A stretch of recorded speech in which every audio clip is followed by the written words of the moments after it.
Alors, j'ai réussi à me frayer un passage et je peux t'assurer que c'est pas simple. Toi, t'es sorti du stand un peu, Numa?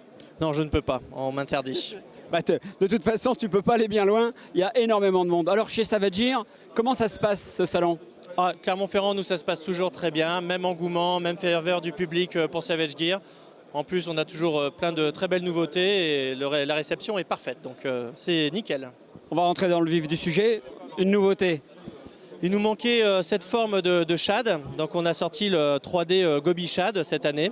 Avec cette forme arrondie, voilà, comme ça, et un gros paddle derrière.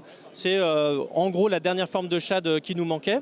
Et en plus, celui-ci est fait pour être customisé, puisque par exemple, on sort une nouvelle tête qu'on appelle Punch, et qui a l'avantage de moins abîmer le leurre que les têtes tire-bouchon, tout en conservant la souplesse, mais aussi d'offrir une nage plus naturelle au leurre, puisqu'au lieu de se présenter sous l'eau comme ça ou comme ça, il va nager bien à plat, bien naturellement. Et en plus, il y a un effet de balancier qui fait que le rolling est extrêmement prononcé et renforce le rolling des leurres qui souvent n'en ont pas beaucoup. L'accroche de l'hameçon classique? Pas du tout, rien de classique chez nous. On sort aussi un nouveau système. J'essaye de faire très rapide. On a ici un insert en plomb qui est terminé par un petit crochet ici, sur lequel j'ai déjà clipsé mon triple. Et en fait, on va, avec le Stinger évidemment, on va le visser dans le corps du leurre, comme je suis en train de le faire. Voilà. Ok. Essayer aussi de ne pas me blesser. Ça changerait. Voilà, bon, je ne vais pas jusqu'au bout pour qu'on voit le produit. Donc on va le rentrer complètement dans le corps du leurre.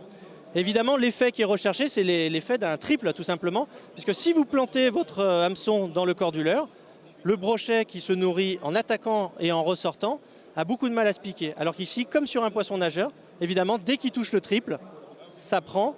Et ensuite, le triple s'éjecte de son support. Il est maintenu par le Stinger et c'est piégé. Ok, super. Il y a un endroit précis pour c'est matérialisé comment? On le fait à la longueur qu'on a pu faire son Stinger. Mais évidemment, près de, comment dire, de la nageoire anale, c'est bien. Près des orifices naturels. Toujours. Voilà. Ok, merci Nouma. Eh ben, bon courage parce que ça n'a pas l'air simple. Hein. Mais c'est un plaisir. Super, à plus tard.